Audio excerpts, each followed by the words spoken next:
Welcome to the Attitude Lounge. Today with us we have TaLisa Ramos Watts. Yes, hello. Hello, soror, another soror. I think this is becoming A trend. A trend. I may have to have like a season of sorors, right? I love it. But I love the fact that I'm connected with so many women who have so many skill levels in different ways. Yeah. But I've been watching you. I've been stalking you online. I've been seeing what you've been doing for the Okay. community, for students. I see your passion for students, Yeah. and I know that is one of your goals to be able to educate the community, educate students within the, intermixes of the, like generational Yeah. patterns of sorts, but also, how we can heal through that. Because you have an MSW, you are a therapist, and you have several certifications that allow you to work with other types of groups. Like, I was super impressed when I read, and I may mispronounce it, Death Luo? Oh, a death doula. Death Doula. I am a death doula as well. Yeah. And I was Yes. like, wow. Because you need special people to do that. Not everybody can do that. you Yeah, know? that's a particular type of medicine to have. Yeah. Yeah. Yeah. I think it's needed. I think, I not too long ago, I was on a podcast for a local podcaster who we kind of support each other. So Okay. shout out to Dope Individuals Only podcast. And I talked about the end of life. And I talked about it because I've had to deal with that. And how sometimes unprepared Yes. people, families may be to the point that, they're seeking maybe funds or additional, and you have all these sort of, petitions because they're trying to finish the race line because of something drastic that happened in their lives. Right. Yeah. So I just felt like for a long time I wanted to get a therapist in here to really talk about therapy and healing. I've tried with others that they have not. They did not get back to me, but that's okay. It's not for everyone. That's okay. But so I'm so glad that you and I connected throughout the summer. Me too. I'm super glad because I feel like otherwise we wouldn't have connected had we not been at the conference and the banquet for our sorority. Yeah. So, Yeah, and just starting a conversation too, right? Like Right. just connect. I don't know. I felt like we had to connect that day. yeah, so. yeah, and I felt you like, and I Yeah. was like, yo, what? Wait, why am I feeling TaLisa? What's going on here? You know what? I had a younger soror that came up to me and was like, "Have you connected with Addie yet?" Yeah. And I was like, "Oh, I've met Addie before." And she was like, "Well, you should hear her. Like, she's doing some really dope things like with the podcast world, and it sounds like a lot what you like with like storytelling." Yes. And I was like, "Oh, before I leave here, like I need to connect with you." Yes. So That's true because when I went up to you, you said, "Oh yeah, somebody said," and I'm like, "Oh, good, the word's getting the around." word is getting out, Addie. But yes, and all this came about, Alisa, because I was just, I had just, I left my job, I retired early, I got into some health issues. Just, when one thing happens, they start piling up, and so I had to make some decisions for myself, for my healing process. And so while I was here, I'm thinking, but how can I still connect with the community? No, I can't always be out there, but what if I could do something like that from home? Yeah. Or, from another place, mobile, right? You can meet at a park and do something like this if you had just your telephone and a couple of mics, honestly. But I felt like and I guess this is a personal thing for me, I want to talk about this healing process. I want people to learn that in life, sometimes we're on autopilot and we get up every day, maybe at the same time, right? We go to work, we're following the same route. We get to work, and maybe our work may be, maybe may be a little bit different on a daily basis. But at the end of it all, you're going from work to home, or from work to pick up the kids to home. Yeah.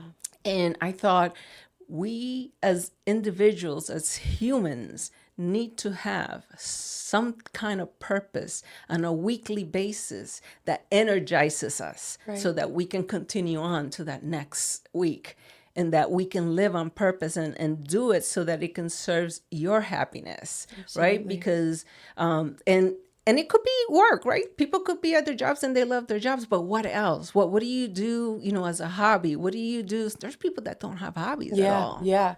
Because whether they don't have time or they just haven't really like allowed themselves the gift to enjoy something, the gift to like Right. dedicate time for themselves and their own development, with all of them being on the move and just, yeah, Yeah. I hear that. I remember years ago, a cousin of mine said she had 3 girls, small. And she was a single mom. And I had stayed over that Yeah. day. And she got up, and it was 5 a.m. She starts doing her coffee, and she sits out by there's like a window. She sits by the ledge of the window, and she's just drinking her coffee. And I was like, she's like, oh, yeah, this is my peace time. This is my me time. Because I need this peace before I can go tackle the 3 Yeah. the 3 girls, because they're a handful. Yeah, she's they all filling have up her different cup. personalities, right? So I just thought that healing is part of these things. Yeah. Doing what serves you, what inspires you, what makes you happy. Yeah. And I know what makes you happy is healing people, if being there for them, whether they're students or whether they're at the end of their life, or whether it's a sorority sister that you're just directing them or giving them just a little nudge or a little push. Yeah. Absolutely. Absolutely.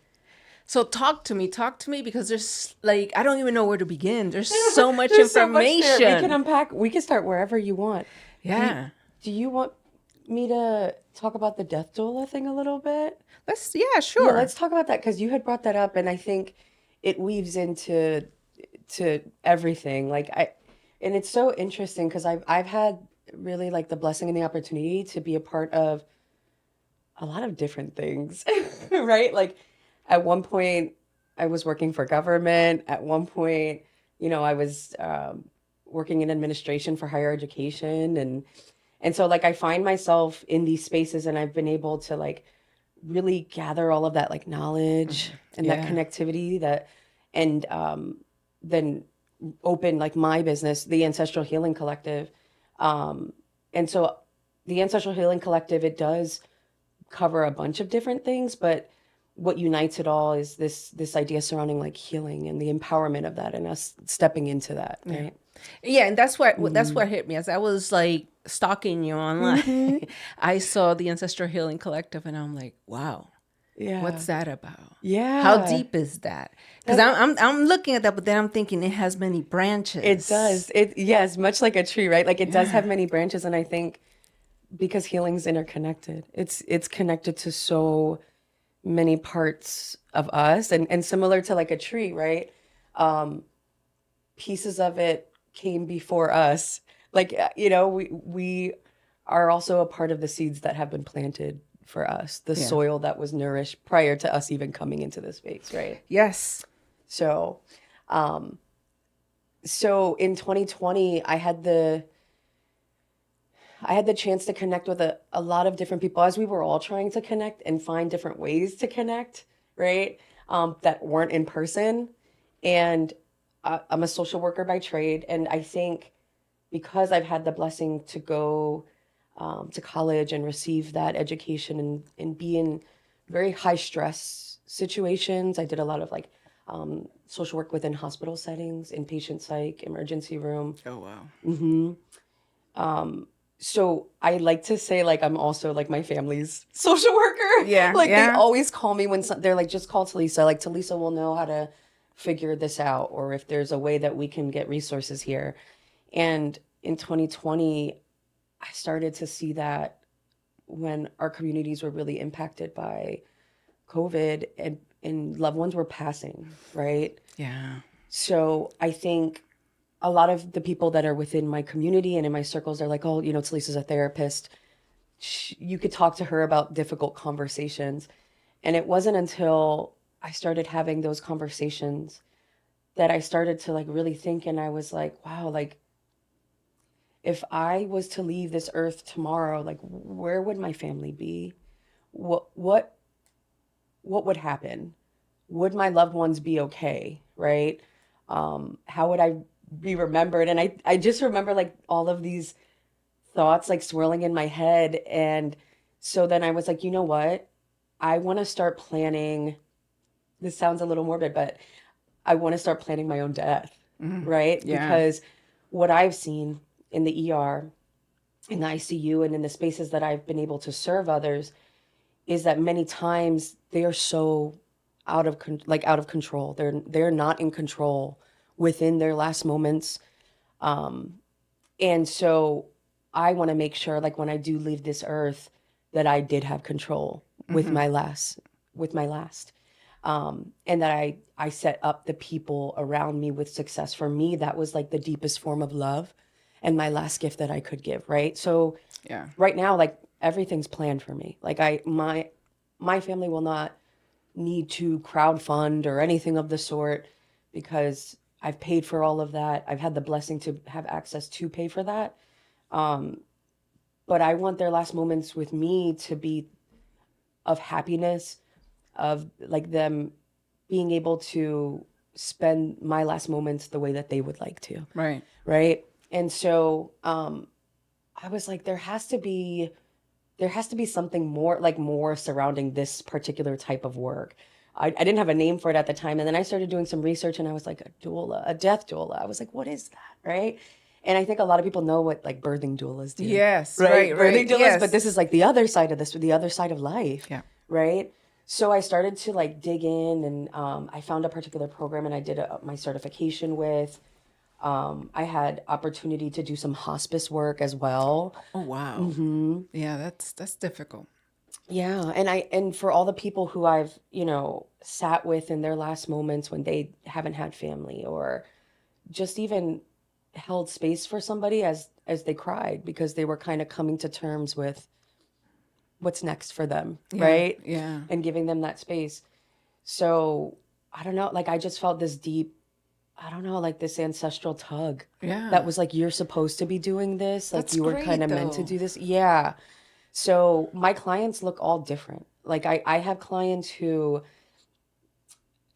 some of them hire me because they are in hospice, and all of their family has left before them, so they're by themselves, right? Yeah. And they don't want to die alone. So I will stand with them. I will massage them. I will do their hair. I will listen to their stories, or I will sing to them, or hold their hands like in their last moments. So I've had clients in that space.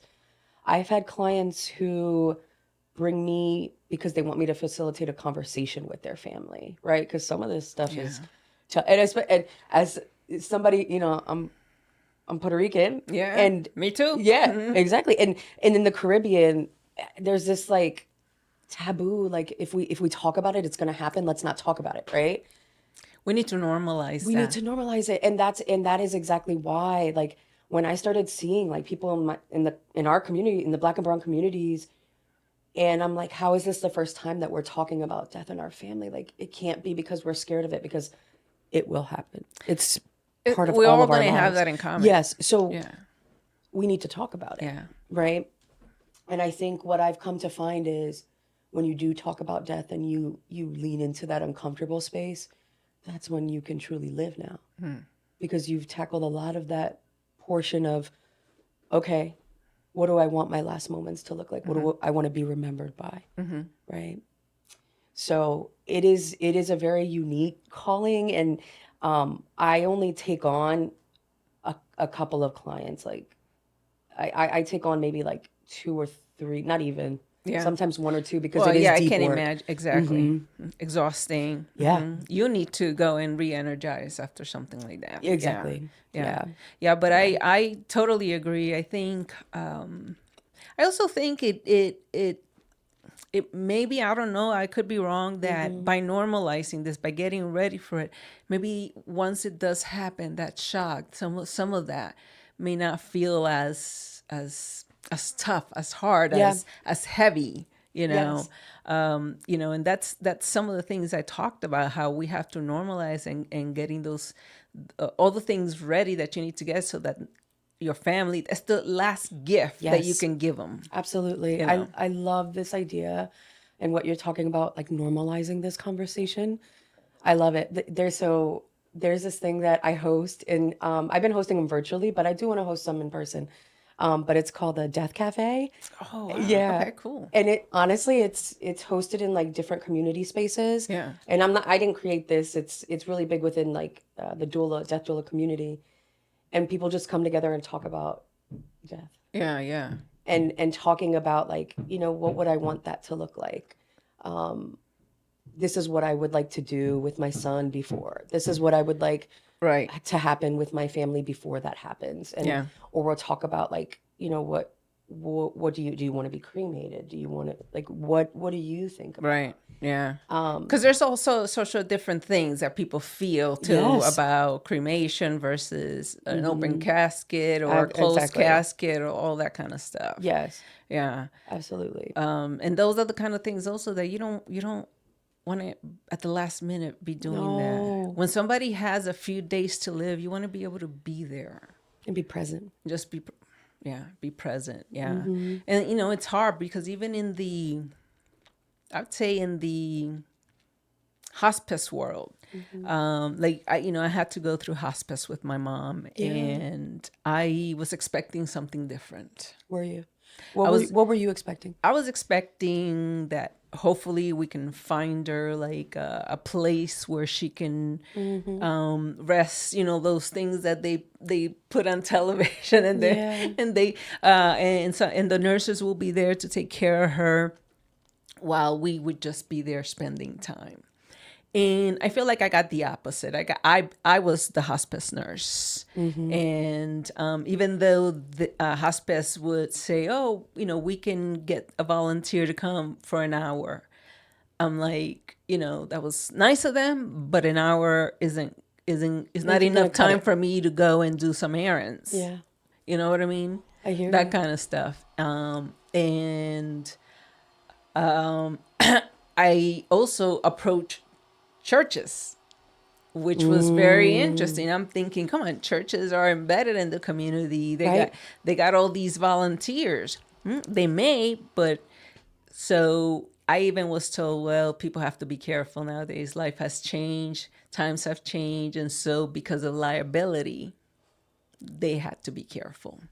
Wow. So, which are things that like I didn't know, and I don't know enough to say about that liability. I don't know enough, but I can understand like somebody like sitting there maybe not knowing the person, and maybe being fearful if something happens while they're there. I can Yeah. understand those things, but knowing that makes me, I guess, say to you, you're on the right track, and more. Yeah. Like more is needed. More people like you that can go and hold people's hands and talk to them through the process. And I think other people have had like total great experiences. Yeah. It's been a little different. Maybe they had a little bit more attention. But I think that we do need to get ready for it, but I think we also we need to like town halls. Yeah, no, I agree with you, and I one of the biggest things, and I'm a decolonizing therapist too. Yes. So that's like my framework. So that's the lens that I honestly that I look at all of life, and just it's something that I don't know, like it was. Decolonizing educator. Yeah, So you're yes, MSW, you're a yes, therapist, yeah, and then you have your ancestral yes, healing collective. Yeah, yeah. yeah, And I think the decolonizing work, right, it connects to the ancestral work, because before there was a term called death doulas, before there was a term called therapist, like our ancestors held that space with one another in community, yeah. right? And it was our elders, or like a medicine man or woman or Yes. person, right? So it's something like innate that we already have in us. And I think because we live in this particular like capitalist Yes. society, the systems are created to kind of keep us blocked from those gifts, from those like natural strengths that we have. And so a lot of my work is really trying to bring that back and circle back and bring the cultural aspects and embed it back into our lives, whether Yeah. that's in death, whether it's in grief, or Yeah. when I'm working with a client in therapy, right? Because you know as a first generation like Latina, I was the only Latina in my social work classes. I'm a bachelor's and master's in social work, and I was the only Latina in my bachelor's. And I think there was like maybe two or three. There were like Wow. three in my master's, and of course we were like so connected. And it was interesting because, especially because I came from poverty. My family came here from the mountainsides of Puerto Rico, and we grew up in Reading, Pennsylvania. And my grandparents worked in factories, and I was the first in my family to go to college. And I saw the impact that different like poverty and different social issues had on my family. I lived it, right? So now I'm in this class with people who are not from my culture, not from my background, but they're talking about my communities, right? Without that experience. And it was very, I don't know, it was like impersonal. It was very like cold at times. And I think that's honestly where I started to find my voice. Because I'm like, this book says this, but that's not true. I live this, and that, like, your book is saying that. Like, where's that coming from? And that's when I just started to question everything, like, Yeah. right? And then it was also, in a sense, healing, because I was able to put, I guess, theories and names to things, or things started to click for me when it came to like the mental health aspect, and you know the difficulties that my family and what I've seen in my community experience, and why that could be, right?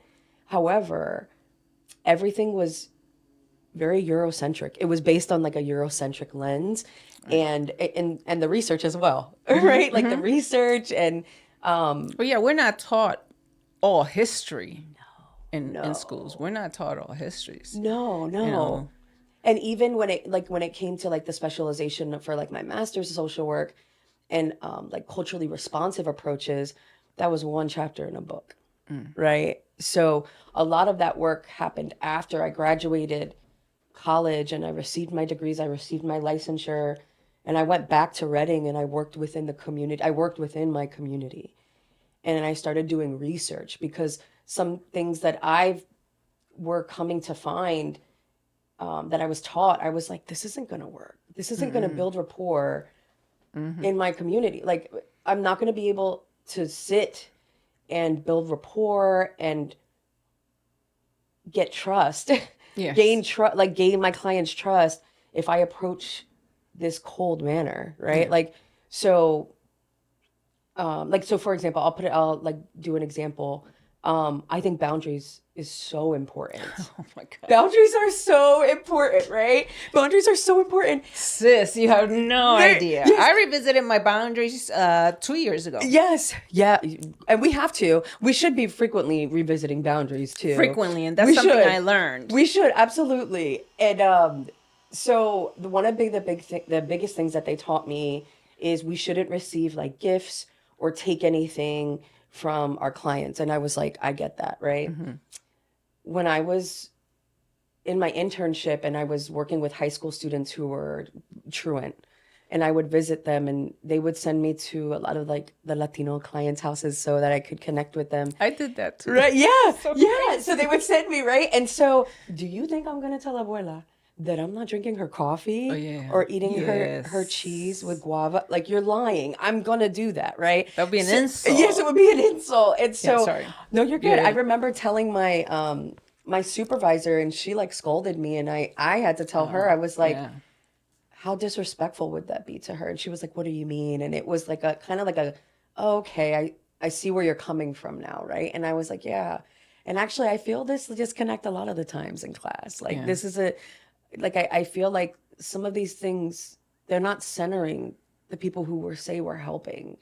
So, yeah. So I say all that to say but, you know, in our collective societies, like touch and like cariño and like, let me show you love this way, right? Let me show you, I am going to give you a hug. I am going to hold your hand when you're going through like a really difficult time, Yeah. right? Like, Yeah. I am going to make sure that your body is nourished while we talk about your mind Yeah. and your emotions. And yeah. So I'm trying to bring this decolonial lens and trying to bring us back to the gifts that our ancestors provided to us, Yeah. right? That have been lost along the way. Yeah. I think sometimes we've like, because we grow up with that kind of culture and we just, it's very normal for us. And other people are like, yeah, because I used to do investigations at one point, and that was something that, you can't, have any relationships, you can't have any friendships with the people you're investigating. And then you would go into their homes though, and people will offer you, and you're like, no. And but it's not like what we would want to do. Yeah. It's not what we would want to do. And Yeah. it's I feel like this world is just, it runs, and not just the health aspect, everything on a cookie cutter base. Yes. Like, I feel like, mental health is cookie cutter. Well, all kind of health care. Yeah. Yeah. All kind of healthcare. Yeah, it's like, and there's and sometimes you feel powerless, just within everything in life. I feel, and I keep dissecting, is that I see that when we're like in education, cookie cutter, and curriculums, you know what I mean? It's like in the healthcare system, you have a foot, that hurts, that can't quite, oh, the foot is being treated. Oh, but it's not working, right? Because maybe the alignment is in the knee, maybe the alignment's in the hip, but the foot doctor that you go to isn't trying to figure that out. Yeah. Because they have either tunnel vision. I feel like this is some of the stuff like I run into in life: tunnel vision people, and then the cookie cutters that they want to do everything in the same way. There's a And disconnect. and we're not the same. No, none of us are. No. Thank goodness. Yeah. Yeah. I was gonna say, thank goodness we're not. Like, that. What a boring world that would be. That would be such a boring world, but also one that we can't recognize everybody's gifts to, right? True. Yeah. True. That's so important. That's so important. I'm processing, like, as you're talking and chatting, and I agree with you on the cookie cutter aspect. Like, I feel, yes, I felt that. I think that was one of my biggest gripes, I guess, like concerns when I worked within the healthcare space. Yeah, It was yeah. like, TaLisa, you can do this. And Right. I like to work outside the box a lot and think about other different opportunities and possibilities. And I feel like all of my supervisors would be like, I need you to stay here, TaLisa. I'm like, I hear you, but that's not going to solve this. Like, that, Right. and or it's not sustainable. Like, Yeah. we're putting a lot of band-aids on things, right? Like, Right. that Yes. was hard for me. Like, as a social worker, but like as a human, I'm like, if we have the chance to fix something, Yes. why send them to like 12 different Yeah. places and, give them the runaround when it just takes us a little bit more? Yeah. Yeah. It's gotten know? like systems have gotten so complicated. And rigid. Yeah. Yeah, very complicated for people. And you're right about the gifts. Sometimes we talk to friends that may have gifts, but we don't even know. They may not even know. I was gonna say, I wonder if they know. I wonder Yeah. if they know, and if they've been allowed or given the space to explore that, Right, right. right? Or even told like you do have gifts and I think that for me, I just feel like if people sometimes, like, one of the things I realized for me was that I was like in that robotic state of life. You get up, you go to work, you do whatever you need to do, you get out of there, run errands, come home, that kind of stuff.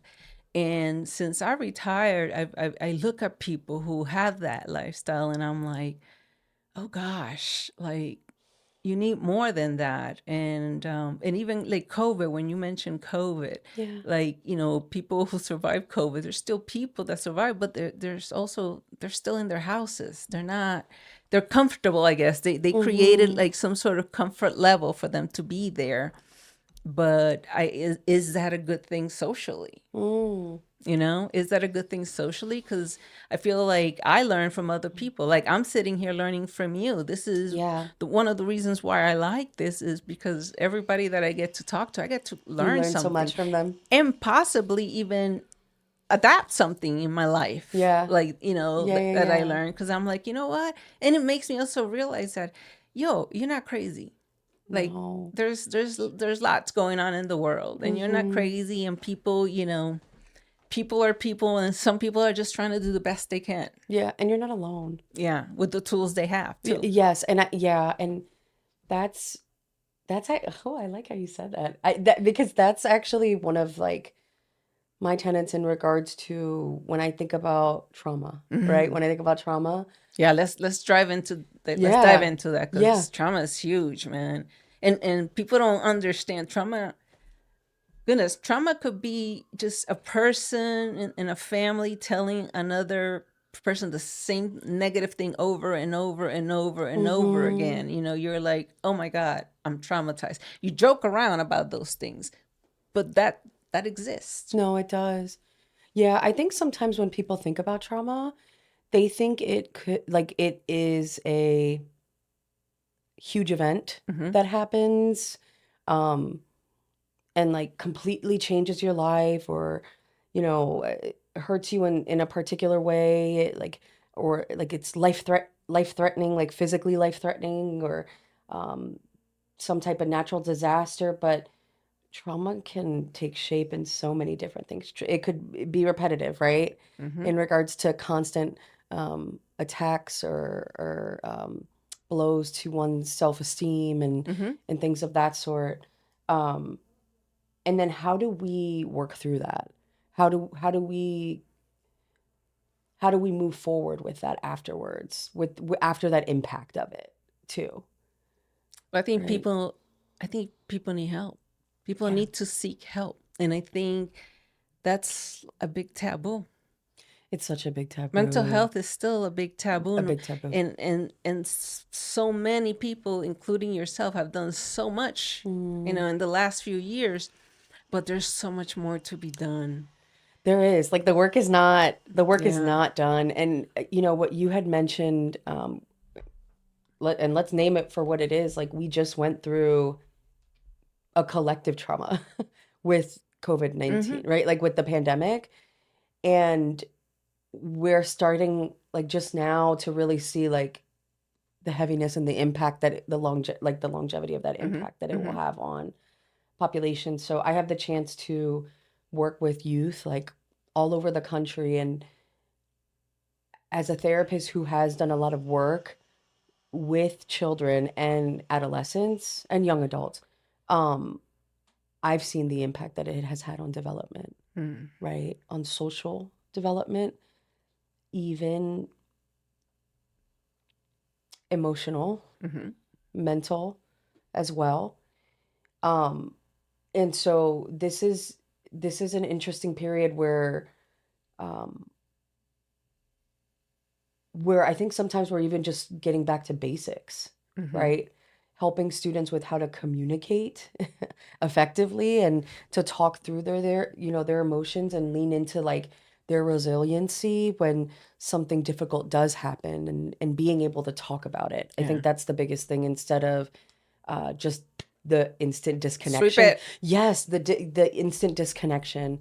And I'm trying to work really hard, and I know a lot of clinicians of color as well are really trying to work hard with like driving into like our Black and brown communities, that like this, like we deserve healing too.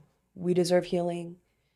And we do, in the work that I do, I talk a lot about intergenerational trauma. Mm-hmm. So that trauma that we have inherited in the spaces that we're inherited, right? Yes. Um, but with that too, we also have ancestral strengths and ancestral tools to help us heal, to help us get through. And a lot of that we did in community. Mm-hmm. So when I hear you talking about like, sometimes they stay in the house and it's what's comfortable, and then they've kind of like created this atmosphere. But what's innate to us, what's ancestral to us, is us living and healing in community Yeah. as well as independently, because Yeah. that's important to do Mm-hmm. our own work, but also with one another Yeah. and healing in that space. Yeah. Yeah. And it's work. It I is don't work. I don't want people to think like, oh, if I go to therapy, oh, great, Mm-hmm. I'm good. No, it's work. It's work. It And hurts. connecting with a Yes. therapist is it's work. It's like Yeah. going in a classroom, right, and saying, oh, I like this teacher, or I like this professor. So it takes time.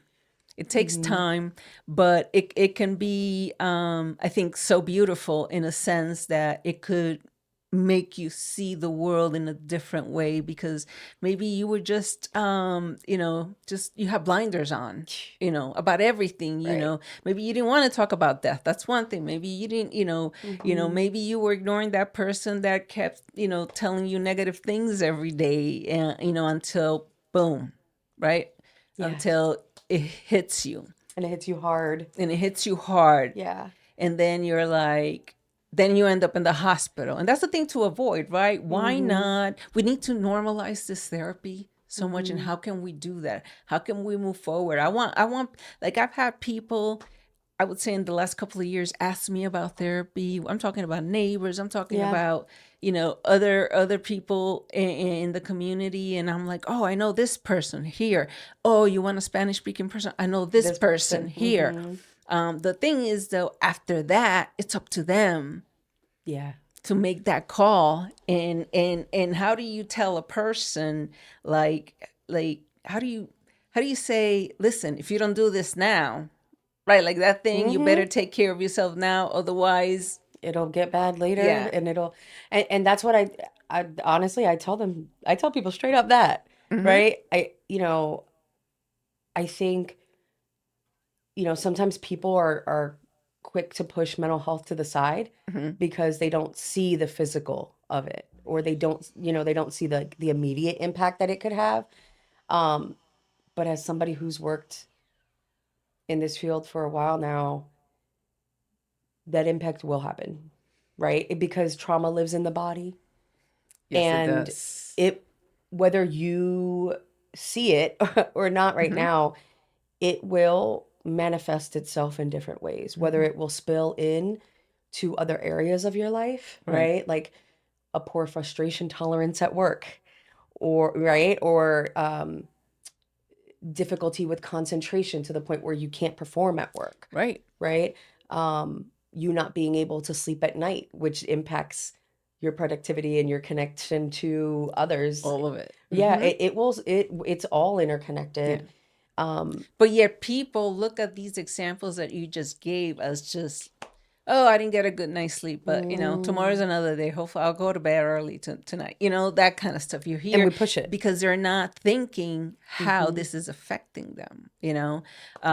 Same thing with, like, not being productive Hmm. at work. You're like, then you start doubting yourself about knowledge, rather than saying, no, it's because there's something going on inside of me, Yeah, and you I'm not know, dealing with and it. I'm not dealing. Yeah, Yes. and Sometimes it will manifest physically too, right? Yeah. Like there's a lot of Of research out course. there. Yeah, They and say trauma and stress kills you, right. Yeah, you know? there's a lot of research out there that's connecting trauma um with like the development of a lot of autoimmune disorders, Mm. right? And so I'm a therapist with a therapist, right? I'm a therapist that Everybody. believes it. Yes, I'm a therapist with a therapist. And I know that I wouldn't be able to do what I do, but also I wouldn't enjoy life as much as I do now if I wasn't able to work through the things that I've experienced, but not only the things that I've experienced, but the things that my ancestors and those before me Mm-hmm. have experienced too, Yeah. and the one thing about, intergenerational trauma that I always try to stress and just put out there is it will continue to manifest itself and go through your lineage until somebody is ready to feel it Mm-hmm. because they got to Mm-hmm. feel it to heal it. Mm-hmm. Um, to Feel it make to it heal end. it. I Yeah. like that. Yeah, you Feel it got to to feel, heal and it. I think we have come to a time where people don't want to feel it, No, I've been telling right? somebody for 2 years, go to therapy, go to therapy. Twice recently, here again is the information. Yeah. It says, you really got to go. Mm-hmm. And they're like, I know. I'm like, no, listen, past 2 years, has anything changed that you put in place? No. Yeah. So you got to Yourself two go. years ago would have thanked you Mm-hmm. for going. And I'm telling you, you will thank yourself Yeah. later as Yeah. well, Yeah. right? Yeah. And in our communities and with with our elders, with Mm-hmm. everybody, because hey, sometimes I see educator people writing some stuff on social media that I'm like, Yeah. really? I'm like, Yeah. really?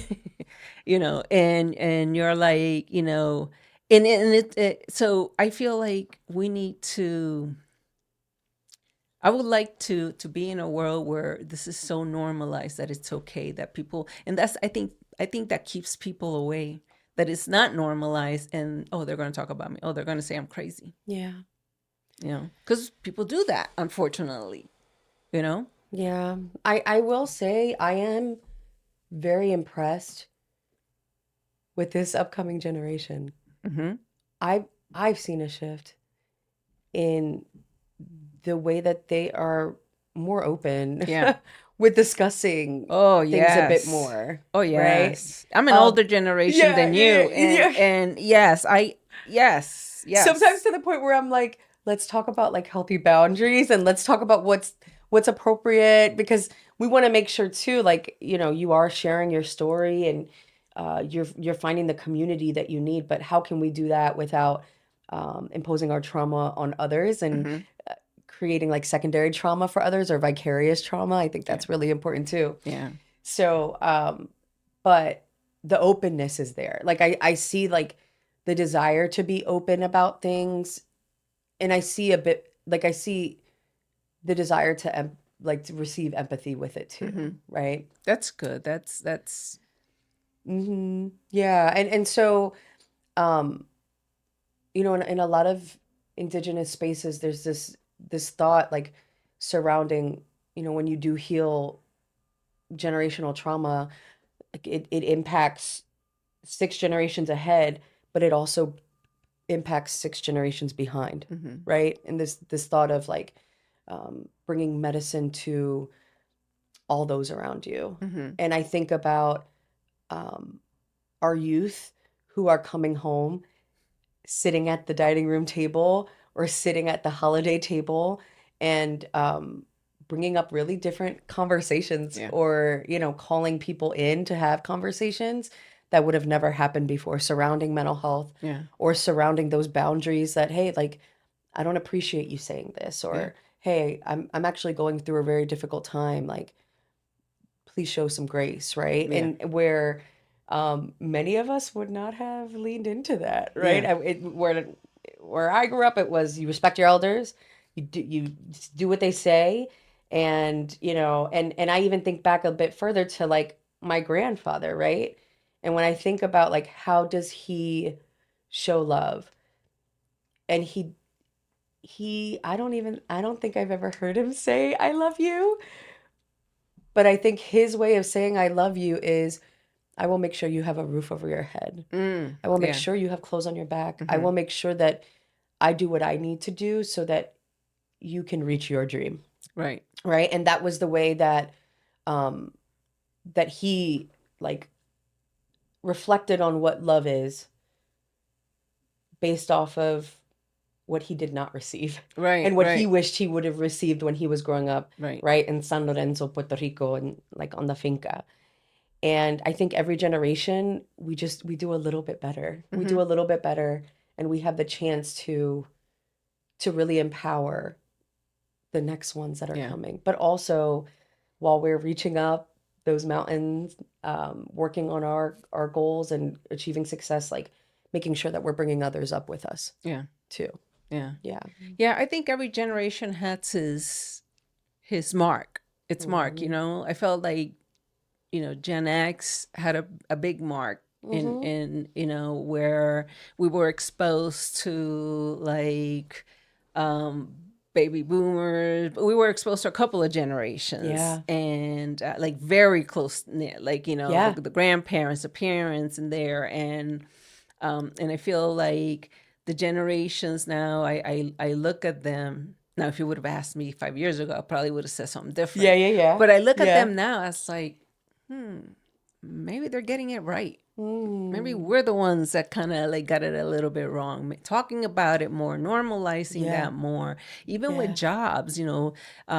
When you're in a job that you're unhappy, like that Yeah. projects in so many different ways. It Oh projects yeah. at home. It projects like with your coworkers. Yeah. It projects within yourself because then you feel like, my God, like you don't feel good. Oh my You're in a gosh. job, right? Yeah. So I even look at the younger generation that everybody says, well, every 2 years they go somewhere. I says, yeah, but maybe they're getting it right. Maybe they're jumping around until they feel comfortable, until they find that place Yeah. that they're comfortable in. Yeah. I believe it. I believe they're getting it right. I think they've witnessed and saw what we've went through, and Yeah. they're looking at things from a different lens. Yeah. Right. Because I've told you that I've worked in higher ed. Yes. And I've worked in, administration and things of that sort. And it wasn't the whole reason why I ventured off and started the Ancestral Healing Collective was because I had a college student who came up to me. Um, and at that point, I was doing about 3 or 4 different jobs, Yeah. but no change in salary, Yeah. late nights, right? I was there like at least 12 hours a day, sometimes even 16. It was really rough. And I remember I had one student who came to me, it was like 8 o'clock at night. She passed by my office and she was like, "You're still here?" And I was like, "Yeah, I had to make sure everything was okay before I head out." And she was like, "Miss Ramos, can I be honest with you?" And I was like, "Yeah, what's up?" And she was like, "Why are you here?" And I was like, why are you asking me? Why am I here? I love what I do. And I love working with students and helping them like achieve their goals. And she was like, no, no, no, like you should be talking to people and reaching out to like more people. And you're so confined here. And like I hope that when you think about like your next job and what you want to do, that you think about making an impact on so many more people. We love you here. Well, and you change people's lives here, and we're so thankful for that. But I hope you consider how much more of an impact you could have on somebody. And I was like, "Whoa." And she was Hey, like, that's "No, seriously." beautiful. Yeah, and And yes, and from a student. and from a student. And I was So like, she saw your "Wow." potential. She saw my potential before I saw it. And then I think she also saw that the late hours were impacting me. They were Yeah. impacting my health. They were impacting how I showed up. I was always tired. And um, she was like, make sure you take care of yourself first. Right. Yeah. And I was like, oh, okay. Sometimes the universe, your ancestors, whoever, likes to send you messages. And so they used her to do that. Exactly, right. Mm-hmm. You get these bumps in the road, but you Yeah. also get these unexpected, I don't know, butterflies Yeah. Yeah. that come and say, "Hey," and you're like, "Oh, okay." Mm-hmm. That give you like maybe that validation that like maybe you didn't have at that moment, Oh, because you're not, absolutely. you're not thinking about that. I know I've been through like similar things like that. And I agree with the student. I think, more and more, I could see your business growing where you, like, you're gonna have people like, you're gonna be over them. You're gonna be more like Yeah, we're working therapists, on that. and just, just expanding where it's needed, because Yeah. that definitely is needed. And I wish that people who are, who don't view, right, because I shouldn't say just the elders is a part of it, but who view therapy as a means of something good in their lives, Yeah. as a means to, oh yeah, like just like taking your medication. Yes. So and this is something I always stress too. There's different types of medicine out there, right? The physical medication, Hmm. but medicine can also be storytelling. It Hmm. could be us sharing each other's stories and learn. Right now, this Yeah, is medicine. Like this is this my is healing. medicine. Oh my Yeah, god, I get no. and I hear like I feel that like when you would share with me Yeah, about like the impact that this has on you, right? yeah. My favorite type of medicine growing up was my grandmother. She would make me coffee. She would make me coffee after a really long day at school that was just so tough. And she would sit with me and she would ask me, like, how was your day? And I remember she would braid my hair. Like, she would braid my So hair. nice. That's such a good memory. Yes. And she would like share with me about stories in Puerto Rico, like her growing up. Like, she would sing like plena songs to me. Mm. And I think back on that and I was like, wow, those are like like sacred moments that I'll never forget. And it's such good medicine to like my spirit and my soul. And we need that. We need that, and that's one of the reasons why I said, I need to go live with this podcast, because I felt like a lot of people aren't doing that. They're not. Hmm. You take vacations. Oh, I had a great vacation. Yeah. Okay, but you know, have you not, now you have to recuperate from vacation, but and Hmm. you might only have a 2 week time period a year. Is that even Yeah. enough? Right. It's not. So yeah, it's not. It's not. No, it's about finding your happy place, finding, something that puts that spark in you. Yeah. And it could be a volunteer work. It could Yes. be anything, because sometimes one of my neighbors volunteers at like this clothing Mm. store, and I'm like, good, that person, look at that person, she's not sitting, she's an elder, she's not sitting at home, she's Yeah. going out, when the Super Bowl comes on, I guess she has a boyfriend, they go Yeah. out, and Yeah. and they go out to the lake house, they do this Mm. and they do that, and I'm like, she's like out there, she's living, I guess is what I like to say, she's Living life. living, where I feel a lot of people are just existing, like, Wow. Yeah. existing because maybe they're not seeing their own potential, or maybe because they're tired. That too. They're Yeah. They're tired. There's tired. been a time that I've been tired. I've been tired of everything, like when my health came out, I was just so tired of it. Hmm. In one sense, you wanted to talk about it. In another sense, you're like, oh, I don't want to talk about it anymore. Yeah. I don't, so I just hope for Ancestral Healing Collective to grow as large as it can grow, Oh, thank and you. to touch the souls of everybody who needs to be touched. Oh, thank Because you, that's Maddie. that's nothing I know, but I know that those people are out there, and including myself. Yeah. Yeah. Yeah, and to be able to also to be able to plant that seed in the students, where Yeah. then they may be able to live a better life differently. You know, Absolutely.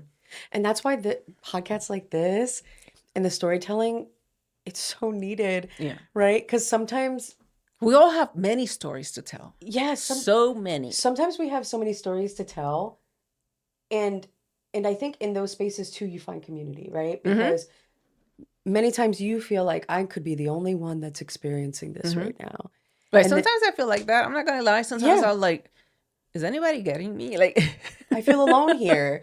And I feel isolated. Like, why? But then when you hear another story that you're like, wow, that really resonates like with me, with my particular situation, like there's a moment of like, oh, affirmation, like Yeah. Yeah. I'm not going crazy. Yeah, yeah, yeah. Right? Yeah. So I just hope it continues to grow. I hope that, you stay in just good health. Thank I you. see you're taking care of yourself. Yes, I yes, I see that. We all am. got to I do that. We all am. got to, do our little part. Yes. I try to do my best. Sometimes, I go down, I get lazy sometimes. And then sometimes other things keep me from it. The Right. other health things. Of course. Yeah, I would love to be a runner. Can't run though. I'm with you on that. But yeah, I wish nothing but good things because what you're doing is so needed. But to be able to plant those seeds at a college level, at a child's level, Yeah. I think is the key. I think is the key. I mean, there's so many things I remember as a child that sometimes people say, "What?" Says I remember things when I was 5. I remember things when I was. I mean, vividly, Yeah. vividly, and not everybody does. Yeah. And so I think we all want a better world to live in. I know it's been tough, and I feel like, guys, if you need somebody to talk to, if you need a therapist, please reach out to TaLisa.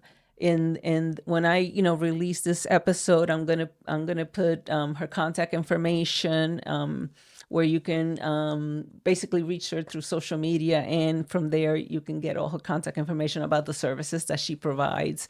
And please, this is the time to like say, hey, if this is what I need, I'm gonna go do it, and don't let nobody stop you. And when I say nobody, I say you, right? Because we are the first person that stops ourselves. Absolutely. Give yourself that grace, and love yourself enough to say, I need this. I need this. I don't know for how long, but I need it. And so go do it. That's important for us to do. And I know you have a dream and a project that you're kind of Yes, that I'm working looking into through. and working through. You want to say a little bit about Yes. that Yeah. before we? I'll share a little bit. Yeah. So I'm really excited because I'm actually in the process of finishing my first book, which I'm super excited.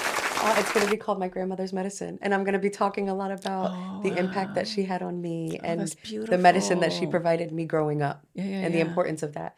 And in that book, I'll have some exercises too, some therapeutic, some meditation.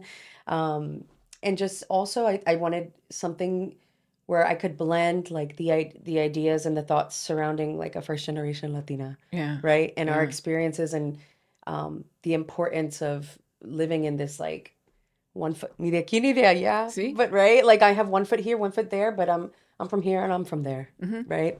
And honoring that and honoring that experience, and then I'm also working, which I'm really really excited about, on a legacy project, which is going to be an intergenerational healing deck, and it's going to be kind of like a storytelling prompting card deck for families so that they could work through things with each other and start having those difficult conversations. Yeah. And that card deck will really help them and empower them to be able to do that in a fun way. Yeah. Oh, So that's super cool. yeah, I'm excited. I can't wait. Yeah. Can't wait. I'll be the first one reading it or hearing it if it's on audiobooks. Yeah, yes. So thank you so much for being here. Thank you for course. taking the time out. I'm just like so honored. Yeah, so honored, and I love what you do, and I just wish you like so many blessings. Thank you, Yeah. Eddie. Yeah. Me too. Thank you for having me. Thank you. Until next time.